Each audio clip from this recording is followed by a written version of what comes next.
César Cantú Ayala.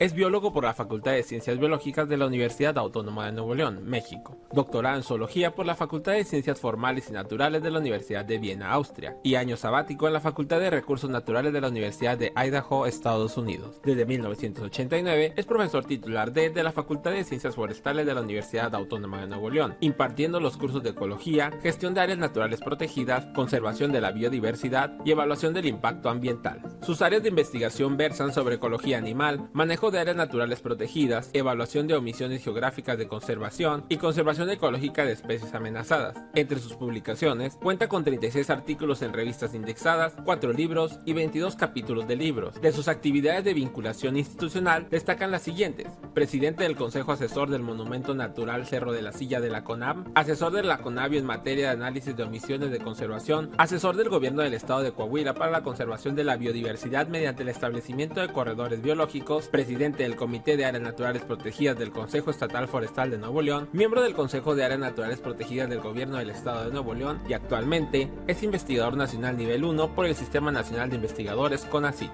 César Cantú Ayala. Bienvenido. Buenas tardes. Gracias por la invitación a todo el equipo de la Secretaría de Sustentabilidad. Y pues el día de hoy voy a estar hablando acerca de las perspectivas del cumplimiento de las metas del Marco Mundial de Biodiversidad de Kunming-Montreal 2021-2030. Este es un tema muy actual y que tiene mucha relevancia y vamos a ver el por qué.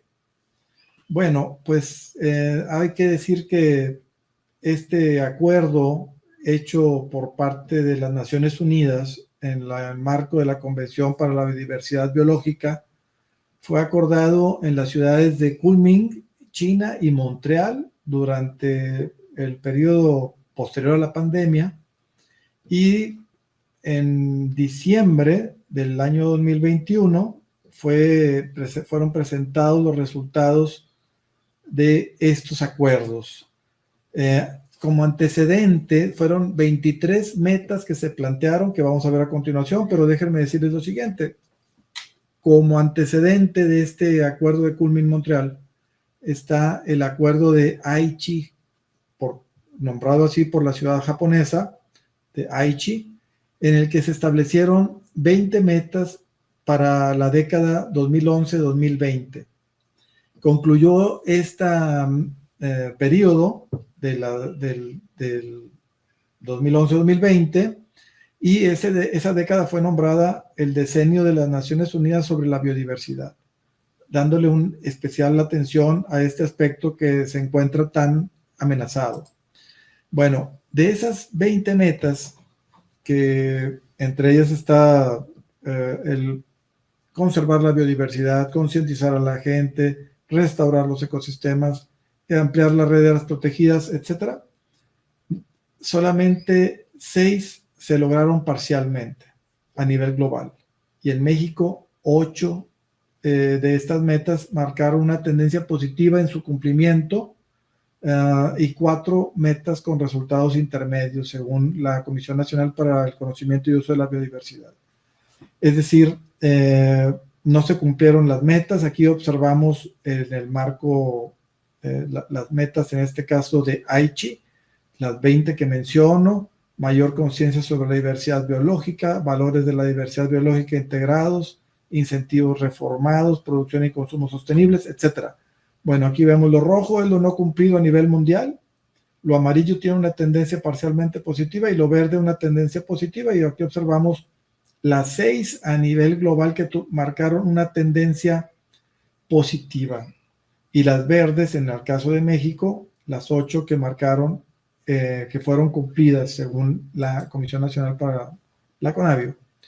Bueno, las 8 metas que México tuvo una tendencia positiva al cumplimiento fueron la mayor conciencia sobre la diversidad biológica entre la población, valores de la diversidad integrados, ¿verdad? Perdón, aquí debe decir biodiversidad o diversidad biológica, dice biodiversidad biológica, es una redundancia, una disculpa. Prevención y control de especies exóticas invasoras, reducir el riesgo de extinción, servicios de los ecosistemas, acceso y participación de los beneficios derivados de los recursos genéticos, estrategias y planes de acción en materia de biodiversidad e intercambio de información y conocimientos. Esas fueron las 8 metas de las 20 que se cumplieron parcialmente.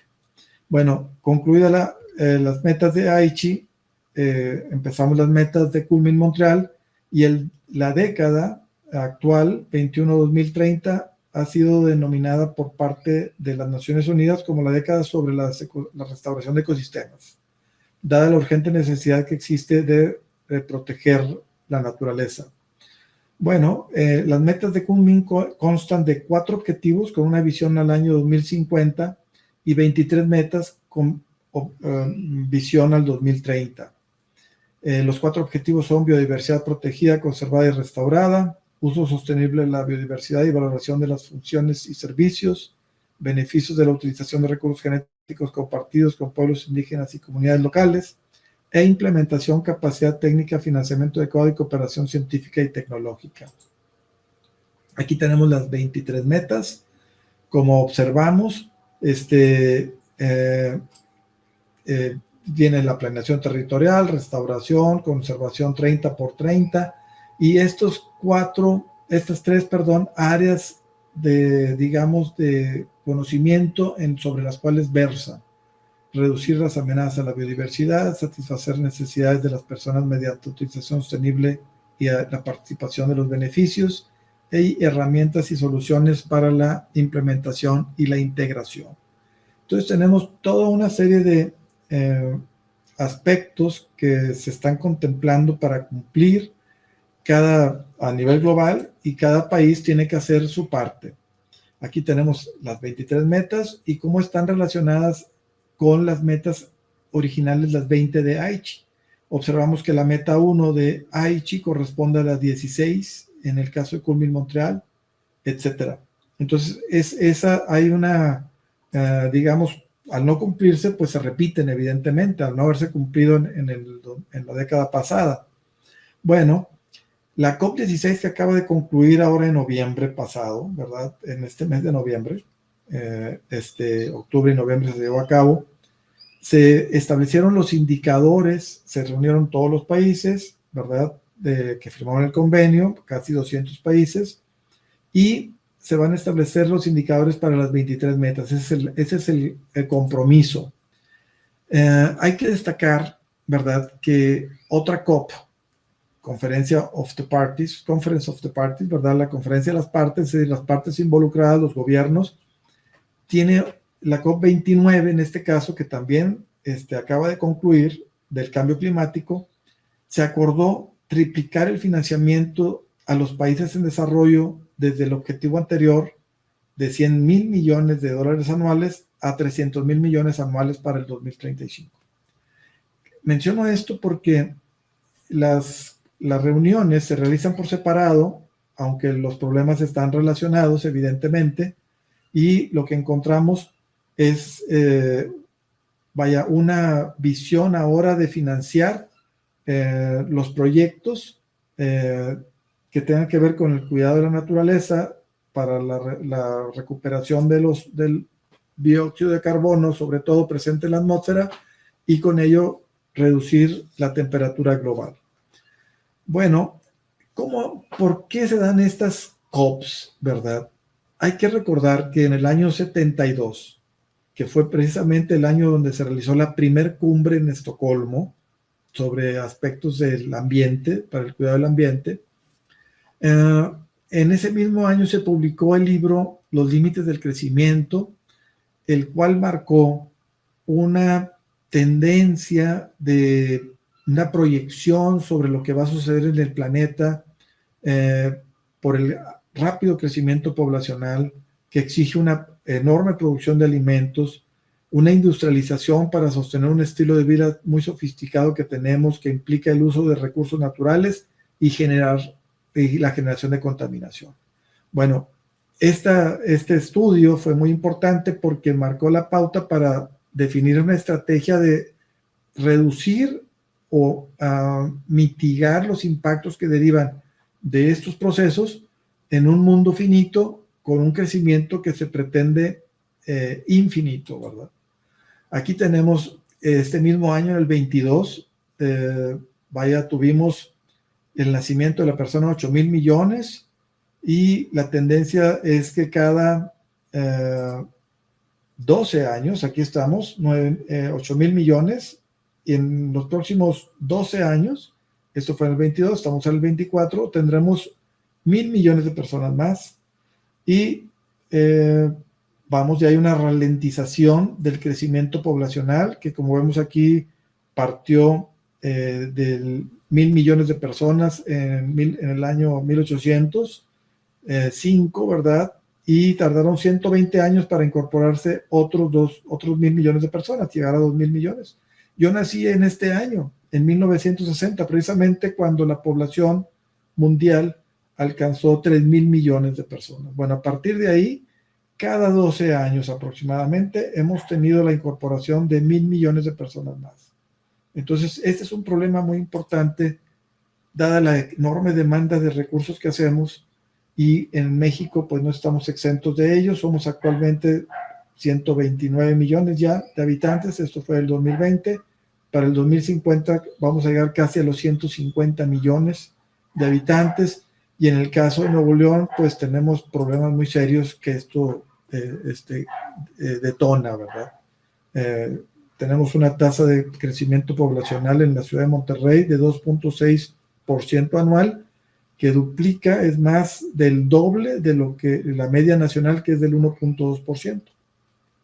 Bueno, a nivel global, la economía crece desmedidamente. Para el 1800, la población creció por 7, la economía más de 2,700 veces, y el ingreso per cápita se multiplicó por 38 veces, ¿verdad? Hablando de recursos económicos. Esto ha llevado a que nuestro planeta enfrente una crisis ambiental muy severa, y la pérdida de la biodiversidad la ocasionan la pérdida del hábitat, el aprovechamiento excesivo de recursos, el cambio climático, la contaminación, las especies invasoras y las enfermedades. Es decir, el informe del Planeta Vivo que recién se publicó nos da cuenta de estos aspectos y nos alerta, porque esto ha ocasionado que del año 1970 que mencionábamos, en el 72, ¿verdad?, con la publicación de este libro y la primera cumbre del ambiente mundial, pues tenemos que las poblaciones de los individuos que se han monitoreado se han reducido en un 73%. Es decir, si así veíamos los bosques hace 50 años, ahora los encontramos disminuidos, están normalmente las mismas especies, pero sus poblaciones disminuidas en un 73%. Esto es muy importante. Y hay puntos, se dice en este informe, que es muy reciente, que de este estado actual en que nos encontramos nos trasladamos a un punto de incertidumbre, de inflexión, que nos puede llevar a un punto en un nuevo estado de equilibrio que va a ser irrecuperable. Aquí todavía tenemos opción de, si modificamos las cosas, volver al punto de equilibrio, y señalan aquí 25 puntos importantes como puntos de inflexión en sistemas como las selvas tropicales, etcétera, que abarcan nuestro país. Entonces, vivimos un momento importante. ¿Y qué hacen los gobiernos? Digamos, estamos hablando de las perspectivas de cumplimiento de estas 23 metas. Bueno, ¿qué hemos hecho en los últimos años? En el 2018, los gobiernos a nivel global dedicaron el 1% del PIB mundial al cuidado del ambiente. Aquí tenemos la media en la comunidad europea del 0.8% del GDP, Gross Domestic Product, que es el Producto Interno Bruto, teniendo a Finlandia, que destina el menor porcentaje de estos países, y Holanda con el 1.4%. Tenemos entonces un escenario muy negativo.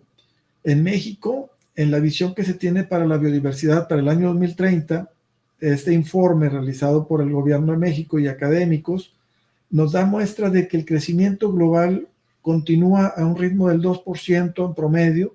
Así ha sido los últimos años, el crecimiento económico, pero el déficit, la pérdida que ocasiona la degradación de la naturaleza representa el 5.7% del PIB. Es decir, ganamos el 2%, perdemos el 5.7%, quedamos con un déficit de 3.7% del PIB y se destina a la protección al ambiente el 1% del PIB. Eso fue el promedio que se obtuvo en este documento del 2015. Vamos a ver que andamos muy por abajo de esta situación. Y lo menciono así porque finalmente el crecimiento económico va aceleradamente aumentando, pero no así el gasto más bien la inversión que se hace en el cuidado del ambiente. Aquí tenemos, por ejemplo, esta cifra que es actual del 2024. El PIB global es de 110 billones de dólares, 110 millones de dólares. Billones es un término complicado, digamos, porque en la lengua inglesa representa 1,000 millones y en la lengua en México y en España, ¿verdad?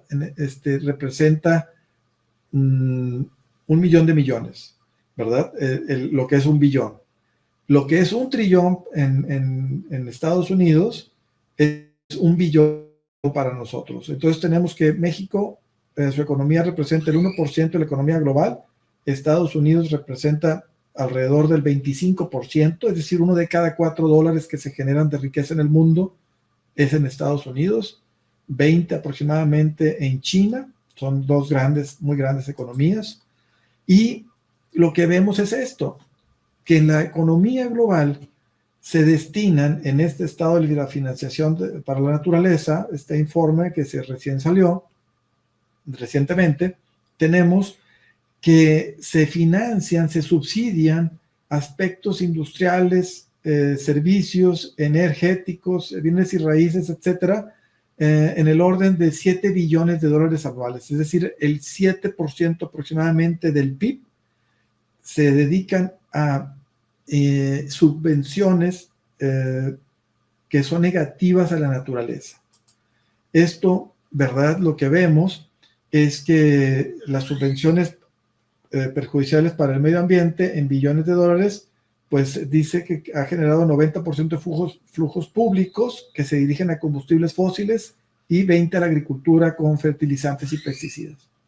Entonces tenemos esta tendencia de crecimiento, ¿verdad? De 1,000 millones, en este caso, las subvenciones públicas, y 1.6 en el caso de las subvenciones públicas para el 2022, según este informe. Entonces, la mayor parte se da a los combustibles fósiles y lo que nosotros entendemos es que, qué barata está la gasolina. Sí, pero es un agente contaminante muy importante, que es un recurso cada vez más escaso y su precio no aumenta en la medida en que los daños que ocasiona, la contaminación que esta genera, no se incorporan al cuidado del ambiente. Es decir, ahí debería haber un impuesto importante para restaurar las condiciones que propicien un mejor ambiente de lo que explica su degradación. Bueno, lo que tenemos aquí es nuestro país. Lo que observamos en rojo es las áreas que tienen usos antrópicos. Observamos pues el centro, el eje neovolcánico, toda la vertiente del Golfo y parte del Pacífico, muy alterados por los sistemas agropecuarios, pero tenemos todavía vegetación natural un 70%, ¿verdad? Y de primaria el 48%. Esto significa que tenemos todavía una reserva importante que cuidar y tenemos que atenderla para recuperar las condiciones de degradación y recuperar esas áreas degradadas, restaurarlas e incorporarlas para que brinden servicios ambientales que tanto requerimos. Bueno, esta gráfica da cuenta de lo que es el presupuesto que recibe la Semarnat entre el 2012 y 2024, y observamos aquí cómo hay subidas y bajadas. Uno es el aprobado y otro es el ejercido. A veces se aprueban recursos y se ejercen menos, y a veces al revés, como aquí se indica, y vemos que en el último tiempo hay una tendencia de disminución. a partir del 2014, de tal suerte que representa el 0.2 del PIB del país, ¿verdad? Decíamos que el 1% es a nivel global, en México no llega ni a esa fracción, ¿verdad? Es una fracción de ello. Bueno, David Attenborough, en una reunión hace unos pocos años, hablaba de aumentar de 90,000 millones a 500,000 millones de dólares los recursos destinados al cuidado de la naturaleza. Fíjense ustedes, pasar del 0.1 del PIB al 0.6 del PIB. Cuando los subsidios representan el 7% del PIB. Entonces, las perspectivas, si siguen así, pues son muy negativas. Aquí tenemos dice 7 billones, ahora sí, en español, ¿verdad?, de dólares que se destinan a aspectos de subvenciones, y lo que se destina, vean ustedes, a soluciones basadas en la naturaleza son 200,000 millones.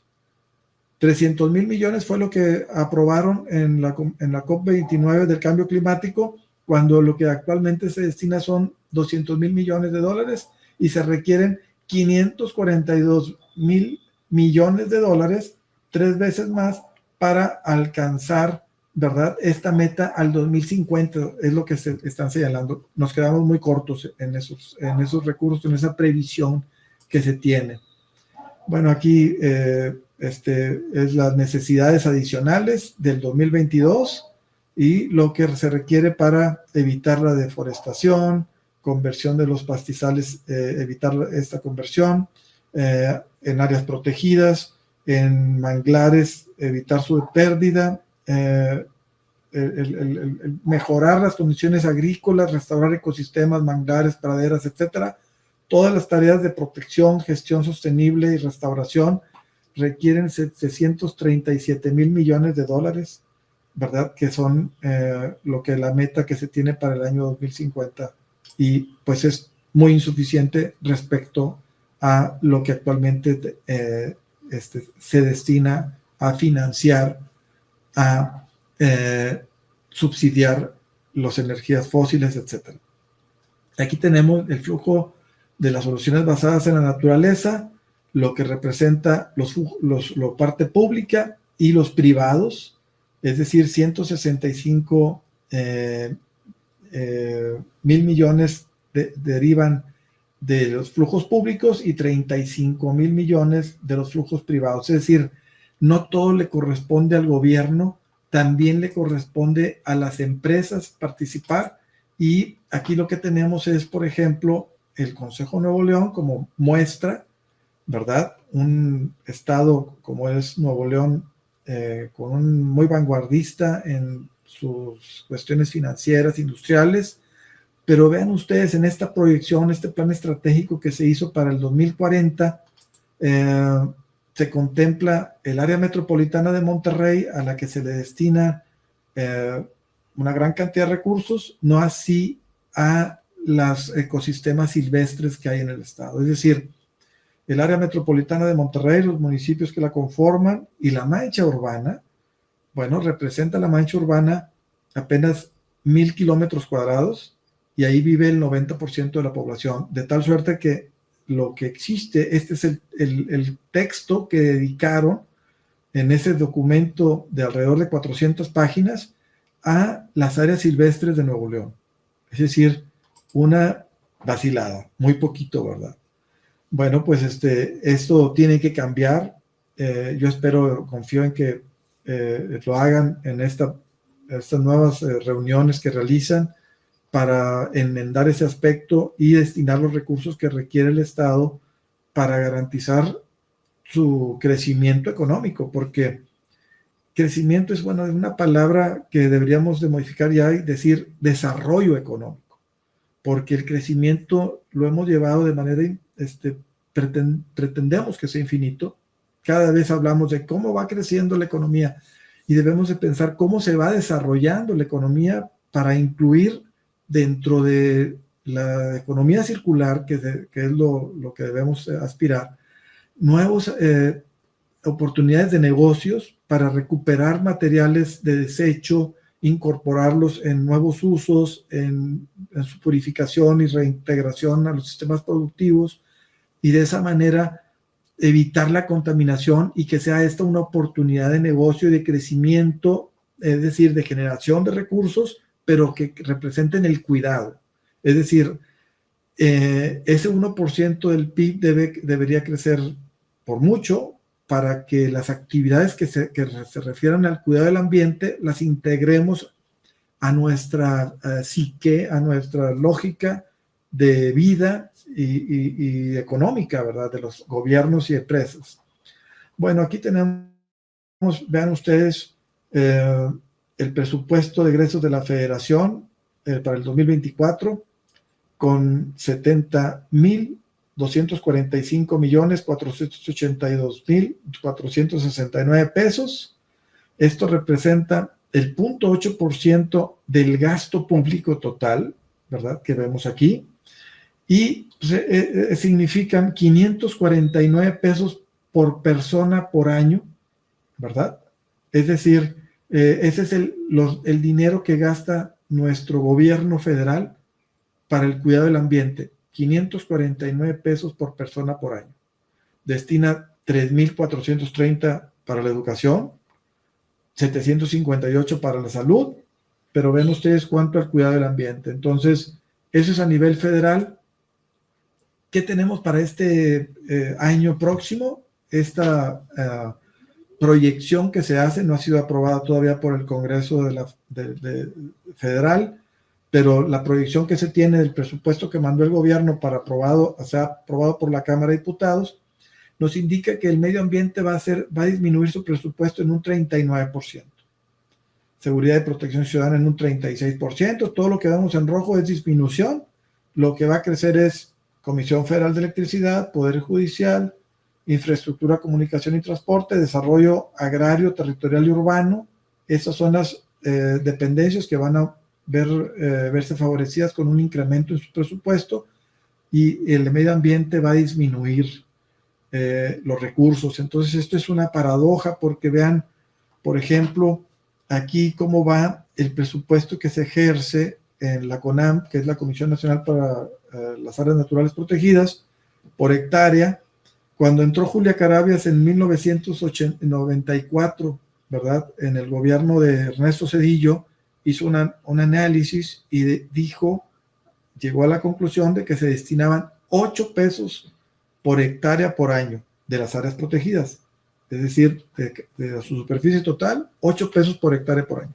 ¿Qué tenemos aquí? Que para el 2012 ya íbamos en 72, empezó a bajar por hectárea a 65, 61, 57, llegamos a 74, aquí hubo un pico, ¿verdad?, con un incremento en el presupuesto y que se reflejó en este número importante, y aquí se decretaron las áreas protegidas marinas en la vertiente del Pacífico, ¿verdad?, el Pacífico profundo, que le llaman así a estas áreas protegidas muy grandes, cubren alrededor de 90 millones de hectáreas, y lógicamente pues el presupuesto se bajó por hectárea, porque se incrementó la superficie.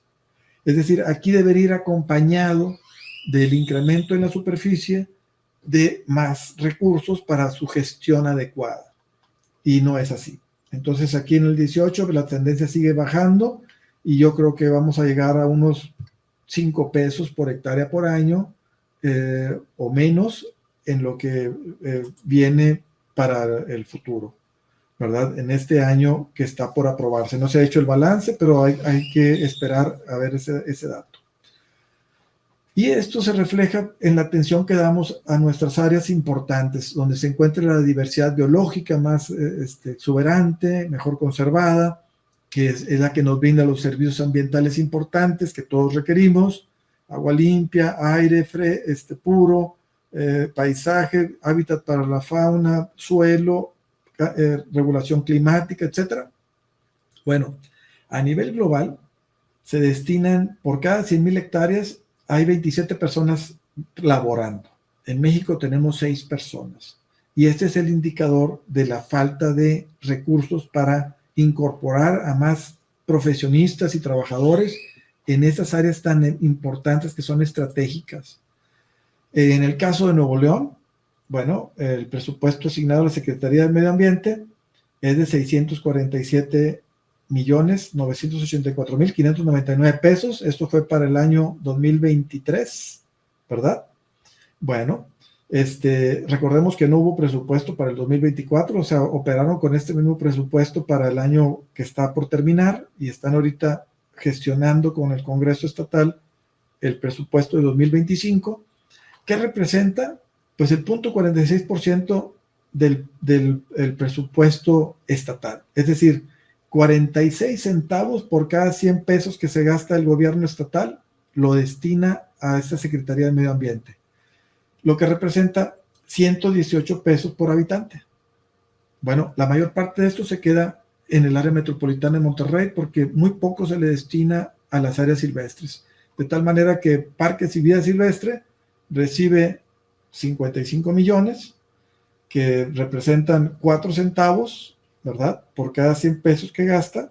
Tenemos 43 áreas protegidas, la mayoría de ellas estatales, y pues no tienen recursos para operar.